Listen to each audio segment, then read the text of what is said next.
Hi everyone, it's Tammy with Shabby Fabrics. Look at these adorable ghostly hot pads. Joyce Minnis has been at it again, and she does a phenomenal job of coming up with the latest, greatest, cutest way to make a hot pad. We saw this and I could not resist bringing this to you as soon as I possibly could. We have two different kits available. The first one is the Gray Ghost kit and the little ghosts glow in the dark. This collection is called Franken Friends, and that is by Riley Blake. The other one are the orange characters. So two different kits. When you get your kits, you will have pre-fused laser cut eyes. So that's always nice. I love that. You'll also have the Insul-Bright will be included in your kit as well. All right. So I do have Insul-Bright on my table. If you would rather just make the ghost and use the template and just buy the pattern, or you can buy the ghost template, and I'll show you how this works. You can just pick up a thing of Insul-Bright and make little ghost hot pads for everyone you know. I think they're adorable. So let's get started, and I'm going to show you how we do this. All right, so the first thing I'm going to do is I'm going to start with my front and my back, which are the ghosts, and my lining, and that is this fabric here. All right, so we chose to do this for the lining. My binding is going to be this cute little gray check. So the lining's on the inside and the ghosts are on the front and the back. All right, so the first thing I'm going to do is I'm going to take my ghost front and I'm just going to draw a grid on this because I need to get this quilted. So I have one, so I took a ruler. You know what, I know I used this one, the longer ruler. I just put it corner to corner and just drew with a friction pen, all right? Friction pen, and then I just slid over 2 inches. So this grid is a 2-inch grid, and then I layered this. I took my, okay, I took a lining like this. I took my Insul-Bright and I laid it on here like this. Then I took a piece of cotton batting, and this is just leftover batting. I know that we all usually have small pieces of batting just leftover from quilts, wall hangings, whatever you're doing. We do have the halo batting, which is by Shabby Fabrics. The smallest halo batting is a crib size. All right, so once I have my batting on there, I'm going to put my ghosts on top just like that. I'm just making a very nice quilt sandwich. I'm going to use the Cool Pins by Gypsy Quilter on this project. I just kind of just pinned my outside edges. I'm just going to sew corner to corner first. I'm going to use some dark gray thread to quilt this with. Gray on the top, gray on the bottom, no problem. Just like that. All right. Sew, sew, sew on your lines. Here's what that looks like. Beautiful. I love it when it looks quilted like that. Okay, I did take an iron and put on here and just take away all the friction marks so you don't see those anymore. All right. Okay, so the next thing I'm going to do is now I'm going to get my ghost template. Now, in your pattern, you do have a paper template, and that works. Some people like paper templates. I prefer the acrylic templates because I like to trace around something rather than pin a template on or have to take that paper and put it onto cardboard or something and then start trying to trace around it. That's more difficult. So I like my little ghostly hot pad acrylic template. I'm going to put him on here like this. I'll hold him down. I'm just going to take a friction pen. I'm going to trace him just like this. Now, if you had a black fabric that you were trying to make a ghost out of, then you would want to use a white, like a white chalk pencil or something like that. Clover makes a nice pencil that comes in different colors. There's a white, a pink, and a light blue. That would work for dark fabrics. All right, I think I got him traced. Oh, and now I'm also going to trace his eye sockets right here, so I know where to place my eyes. Beautiful. Okay, I'm hoping you guys can see that. See, my ghost is traced on there. All right, so in your kit, you're going to have pre-fused laser cut eyes. You have 2 sets. The kit makes 2 ghosts, so I have 4 eyes right here. All right, so to do a laser shape, I'm going to turn it to the back. I'm just going to crease that paper.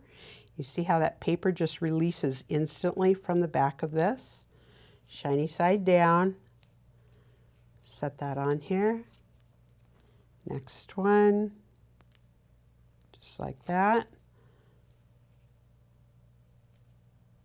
Perfect. Okay, now I'm going to use an iron set on medium heat. I don't want to use this set on linen or cotton. I want to use medium heat. This is Heat and Bond Light is what we're using. And I'm going to leave my iron on there for about 6 to 7 seconds. All right. I'm not going to move my iron when I do this. I'm simply going to place it on here. Now you can see I'm not touching my friction mark, right? I have my iron is below that. So I'm just going to sit here for a couple seconds. It's probably good. Yep, they're on there. Just like that. Perfect. Okay, now my ghost has eyes. All right. The next thing we're going to do is we're going to do a narrow zigzag all the way around the outline of this ghost. All right. Okay. Let me show you what that looks like. Here we go. So I have done a narrow zigzag all the way around right next to my line. You're also going to want to applique your eyes right now. If you don't applique your eyes down, by the time you get him together like this, you don't want to applique your eyes now because now your hand can't fit up inside of him to use him, all right? So you definitely want to applique your eyes before you put the 2 together, all right? So now, my next step is now I'm going to cut him out. So I'm going to cut this out right next to my zigzag, all right? So I'm going to use these Karen K. Buckley scissors. They are so nice. They've got a serrated edge. The handles are very comfortable to use. And I'm just going to cut right next to my zigzag stitches all the way around. Here. I can just see me cutting around the ghost. Okay. All right, here we go. We have our little ghost. He's all cut out. We're going to applique his eyes. Make sure you do that. Now we need to do some binding. The only part I have to do binding on is down here at the bottom. Okay, so to do that, I'm going to set him aside. This is in your kit. You have a piece of fabric like this to do your binding with. Now, this is a curve, so you're definitely going to want to cut bias binding, all right? Let me show you how I did that. So I'm going to measure, let's say you don't have a check pattern and you had something else, but I have a check pattern, so I know I can just follow that line. But there's a 45-degree mark on your ruler. And when you lay this at the bottom of your fabric, like this, I'm going to start on a corner over here. I can see how that perfectly lines up. My 45-degree mark is at the bottom. Let's take a rotary cutter and cut. Now I have a 45-degree cut on the bias. We did bias, so it's stretchy. See how stretchy that is? If I just cut straight binding, I can't stretch that at all, and it's not going to go around the curve very well. All right, so now I'm just going to turn this over,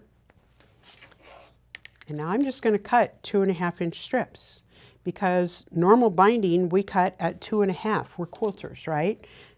That's what I'm going to do. I'm just going to cut 2.5-inch strips, just like this, okay? I'm going to cut 4 of them, because you have a front and you have a back times 2, so you need 4 pieces of binding, all right? Okay, so now I'm going to take this over to my pressing mat, and I'm just going to turn my binding wrong sides together, and I'm just going to press. Just like you're making regular binding. You don't have to piece anything together. 4 individual pieces, this is more than enough. I'm going to show you this is more than enough binding to do this little ghosty bottom here. Okay, so now, you see how much binding you have? You can test that, fold it in half.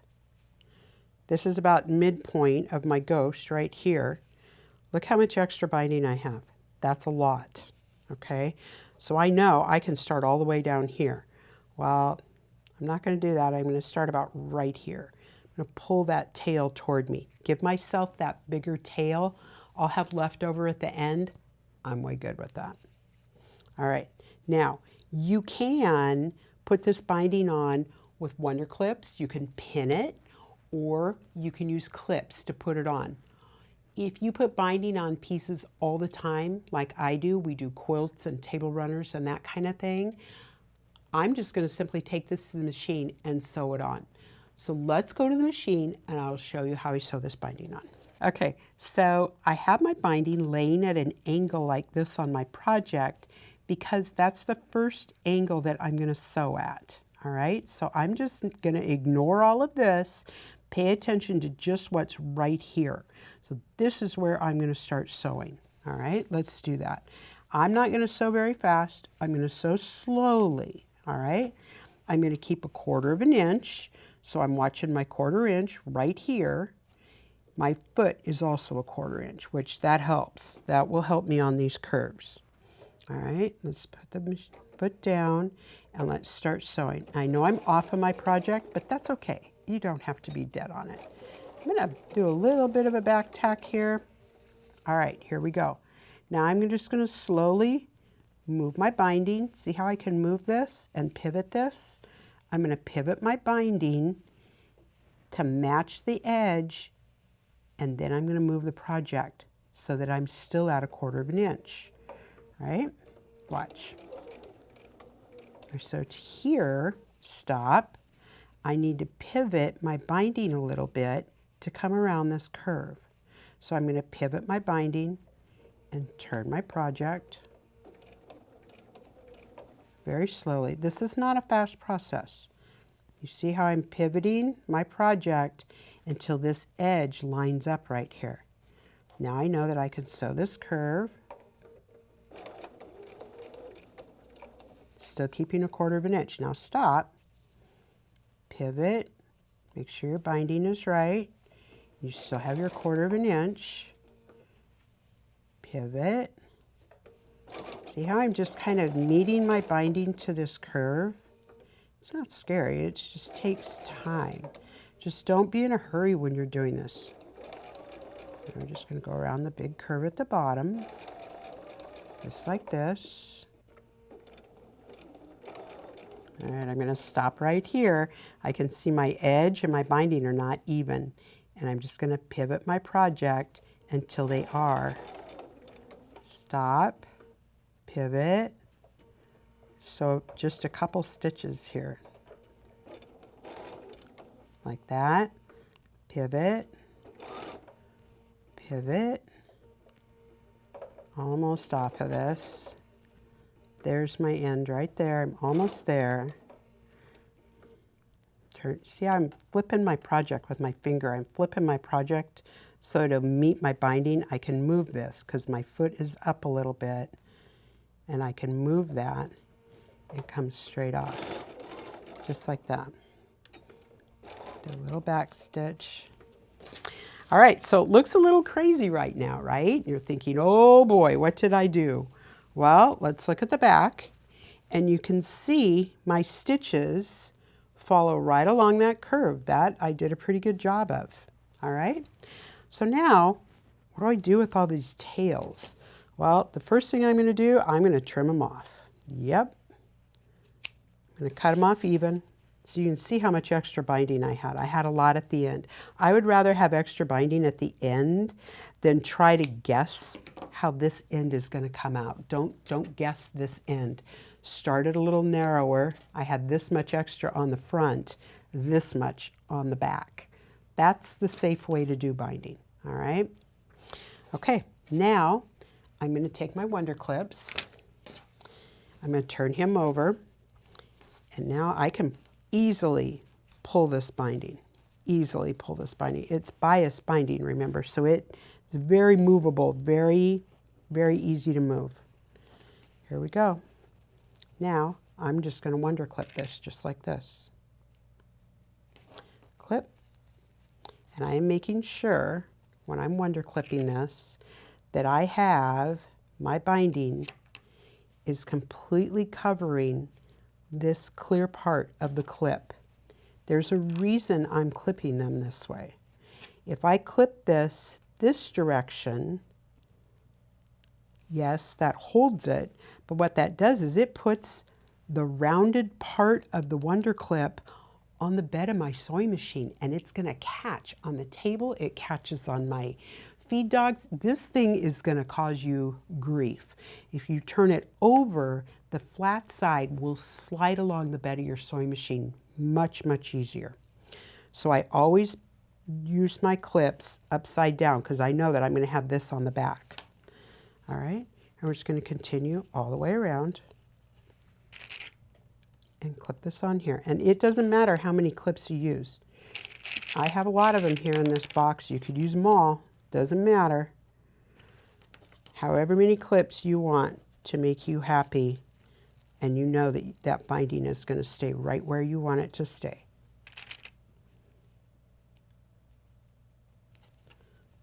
Okay. Just like that. Let's turn that over. That looks really cute. I love it. All right, I can see that my binding on the back is coming well behind where I sewed. I also made sure when I did this, I'm completely covering up this stitch line. I know that's where I'm going to stitch in the ditch, and if you're covering that stitch line, you're going to hit that binding all the way around, okay? You could put some glue on there if you wanted to hold that. You could use fusible. You could use Wonder Tape. You could use any of those products. They're going to help you hold that binding in place if clips are not your friend. I love Wonder Clips. They're like an extension of my fingers, and I use them all the time. So that's what I recommend. All right? Okay, let's go stitch that binding on. Okay, so I've taken my first clip off, and I'm just going to roll this binding with my finger so that I can just stitch right next to that binding. I don't want to come up on the binding, but I do have gray thread on, so if I accidentally come onto that binding, it's not a big deal. Remember, it's a hot pad, it's not an heirloom quilt, right? Let's remember what it is. So as I'm stitching now, I am stitching right next to where I stitched. Take a clip off as I go. Again, you see my speed is not fast. I'm moving slowly here. Not a fast process. If I were binding a table runner and I had a straight edge, I'd be going much faster. But on a curve like this, you're going to go really slow. Take your time.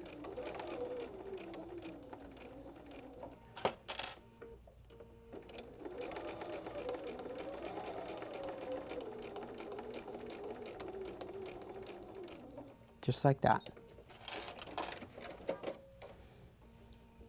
All right, let's take a look and see how we did. Oh, you see there? I hit all the way along that binding right here. I love that. Okay, so I'm going to put a different foot on this machine right now. Let me put my other foot on. And I need to do a zigzag stitch. So I'm going to use a 20D foot which has a large opening right here to do a zigzag. And I do have my 9mm stitch plate is already on. There we go. Lower this down. All right, I'm going to do a zigzag now. And you're thinking, where in the heck are you doing a zigzag, Tammy? Well, let me trim this even. We're going to zigzag this end right here, okay? So let me switch stitches. Now I'm just going to use a little narrow zigzag. Look at that, just like that. I want to finish this end of this binding, just like that. Let's do the other side.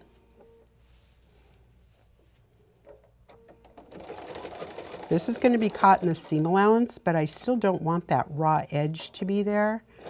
We want to just kind of cover that up. There we go.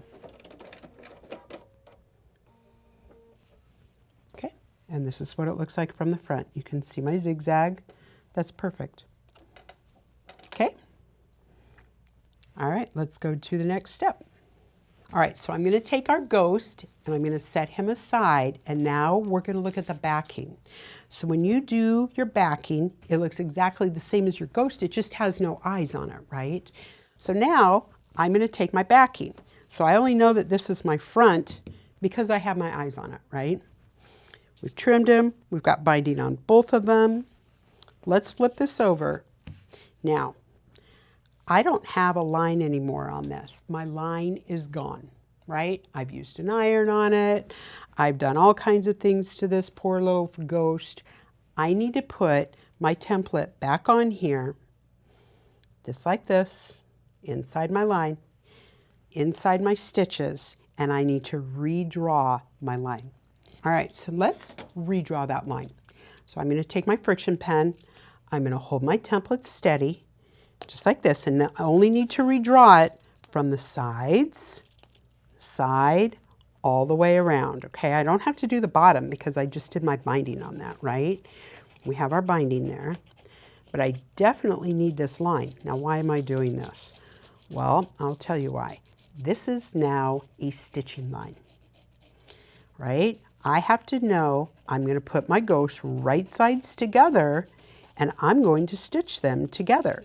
Well, if you only have your drawn line on the front of your ghost, right? Because I can see the line still on this one. I can't sew on that line because I'm going to put right sides together. I don't have a line to sew on. So I'm just going to add my line just like this. You see my line is on here now? Perfect. Right sides together. I'm going to match up their little hands. Again, I'm going to use my cool pins. They're heftier pins that can pin through. I've got quite a few layers here. I've got 2 layers of Insul-Bright, 2 layers of batting, and 4 layers of fabric. The other thing I'm going to do is I have a size 90 super non-stick needle on here because it's going to help me get through this many layers cleanly on my sewing machine. I did this super non-stick just because it just helps glide through that fabric a little bit. If you have a denim needle, that would work too. That would work too. That would be a size 100. Those will work too. Just use a bigger needle than like a size 80 top stitch needle is normally what we're sewing with on camera. Not in this case. We've got bigger needles put in that machine. All right, so I'm just going to pin him all around, just like this. Perfect. All right, I have my back, I have my front, I'm double checking. I did applique my eyes, yay. My binding is all on, everything is good to go. I'm ready to put him together. All right, perfect. This is what that looks like. This one I have sewn all together, all the way around, okay? Eyes are appliqued on this one, not on this one. We did that right. Okay, I'm gonna unpin this. All right, now the next step is we're going to grab those pins out of my, whoop, there we go. All right, I'm going to take my Karen K. Buckley scissors, and now I'm going to open up the layers in this seam allowance here, and I'm going to just cut some V's in my seam allowance because I need this to turn, right? So we all know that when we turn a curve that we're going to have a problem. So I'm just going to cut some little V's out of this right here where the hand joins, and I'm going to try really hard not to cut my stitch line. Now I am cutting the zigzag, and that's okay. The zigzag is fine. I don't mind cutting that. I just don't want to cut the stitch line that I just put in there, right? I'm going to trim this out. I'm just going to kind of grade these seam allowances a little bit around his hands or his arms. Do ghosts have hands? I don't know. Those are kind of his hands, right? His arms. I'm going to grade that seam allowance a little bit around here just to take some of that bulk out of the seam.